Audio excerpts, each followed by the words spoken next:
Level है, अगर वही लेवल का रहता तो यूपीएससी में नहीं जाता जो आप सवाल दिए हैं, यूपीएससी में नहीं जाता, आपके यहाँ आता ही टीचर की नौकरी करने, जहाँ आप रोज दिन दालें चावल बनवा रहे हैं, खिचड़ी बनवा रहे हैं। ये तो शिक्षा को सुधारने के नाम पर उपहास उड़ाने की बात है। आपके उपहास उड़ाने से स्कूल बेहतर नहीं हो सकता। नमस्कार, आप देख रहे हैं लाइव सिटीज। मैं हूं आपके स्टाश एवं बीपीएससी के द्वारा बिहार के सरकारी स्कूलों के लिए हेडमास्टरों की परीक्षा ली गई थी, जिसमें लगभग 6421 पद जो थे वो खाली थे और इसमें लगभग 13,000 शिक्षकों ने एग्ज़ाम दिया था, पर 97% जो शिक्षक हैं वो इसमें फेल हो गए। मात्र 421 ही शिक्षक इसमें पास हो पाए हैं। ऐसे में इस वक्त हमारे साथ बीजेपी के एमएलसी नवल किशोर यादव हैं, जो कि शिक्षक निर्वाचन क्षेत्र से ही जीत कर आते हैं। हम उनसे बात करेंगे।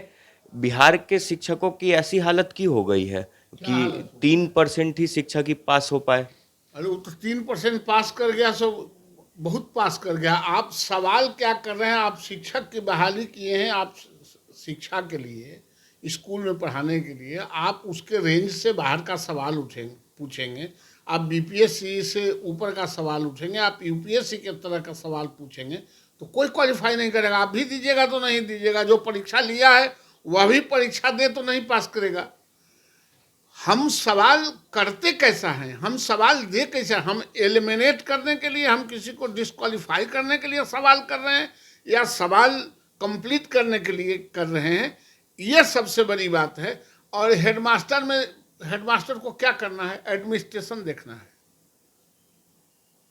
तो एडमिनिस्ट्रेशन के दृष्टिकोण से भी रखना चाहिए। इसलिए यह कहने के लिए कि कोई कंप्लीट नहीं किया, उपहास उड़ाने की बात नहीं है। आपका जो लेवल है, अगर वही लेवल का रहता तो यूपीएससी में नहीं जाता जो आप सवाल दिए हैं, बीपीएससी में नहीं जाता, आपके यहाँ आता ही टीचर की नौकरी करने, जहाँ आप रोज दिन दालें चावल बनवा रहे हैं, खिचड़ी बनवा रहे हैं, कभी भैंस गिनवा रहे हैं, कभी बकरी गिनवा रहे हैं, वही ऊपर में जाता। आप सवाल करते कैसा है?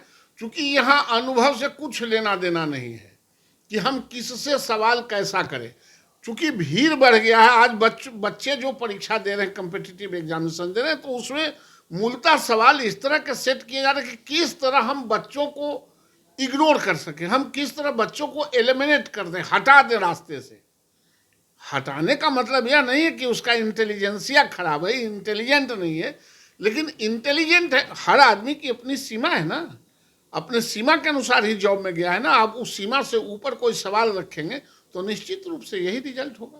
तो आपको क्या लग रहा है कि जो सवाल बीपीएससी के द्वारा किए गए थे उसका जवाब शिक्षक ही नहीं दे पाए, वो क्योंकि उच्च स्तरीय शिक्षक नहीं, जो सवाल बनाए थे और जो परीक्षा ले रहे थे वही नहीं देंगे। 99%, ये तो 3% करियो गया, वो 99% नहीं देंगे। और एक सवाल नहीं, जिस समय एग्जाम हुआ था यह एक्सपेक्टेशन था, सारे शिक्षकों ने विरोध किया था, लेकिन उस गरीब का सुनता कौन है? ये तो शिक्षा को सुधारने के नाम पर उपहास उड़ाने की बात है। आप लोग भी उपहास उड़ाते हैं और सारे नौकरशाह, कोई बड़े लोगों के बच्चा पढ़ता नहीं है, इसलिए सारे लोग उसको उपहास उड़ाने के मुद्रा में लगे हुए हैं। उपहास उड़ाते रहिए, आपके उपहास उड़ाने से स्कूल बेहतर नहीं हो सकता। और बीपीएससी के द्वारा तो पहली बार हेडमास्टरों के लिए परीक्षा ली गई थी, जिसमें 13,000 शिक्षक शामिल भी हुए, 6421 पद था, पर उसके बाद भी आपका कहना है कि जो सवाल थे वो उच्च स्तरीय थे? उनके रेंज से बाहर का ही था सवाल। बीपीएससी को क्या पता कि कौन हेडमास्टर को क्या सवाल जानना चाहिए? ये सवाल बनाने वाले जो सवाल बनाते हैं, आजकल जो सवाल बनाते हैं उसमें 15 से 20% तो सवाल ही गलत रहते हैं।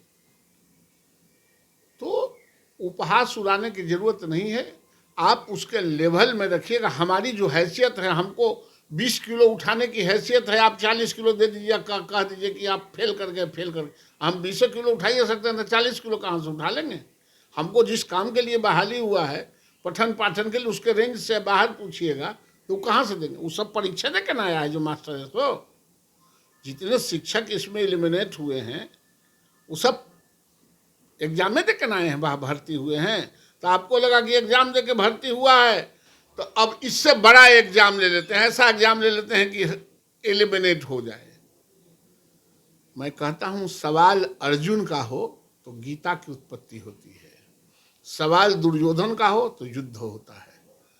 तय आपको करना है कि आप अर्जुन की तरह सवाल करते हैं या दुर्योधन की तरह।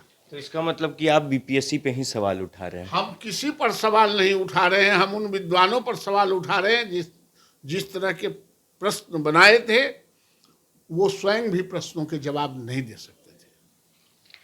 तो चलिए, ये थे हमारे साथ बीजेपी के एमएलसी नवल किशोर यादव, जिन्होंने सारे सवालों का जवाब दिया है। अब देखना होगा कि क्या बीपीएससी एक बार फिर से हेड मास्टरों के लिए परीक्षा आयोजित करती है या नहीं। बहरहाल अब बने रहे हमारे साथ। अगर आपने हमारे चैनल को सब्सक्राइब नहीं किया है तो जल्द से जल्द सब्सक्राइब कर ले। धन्यवाद।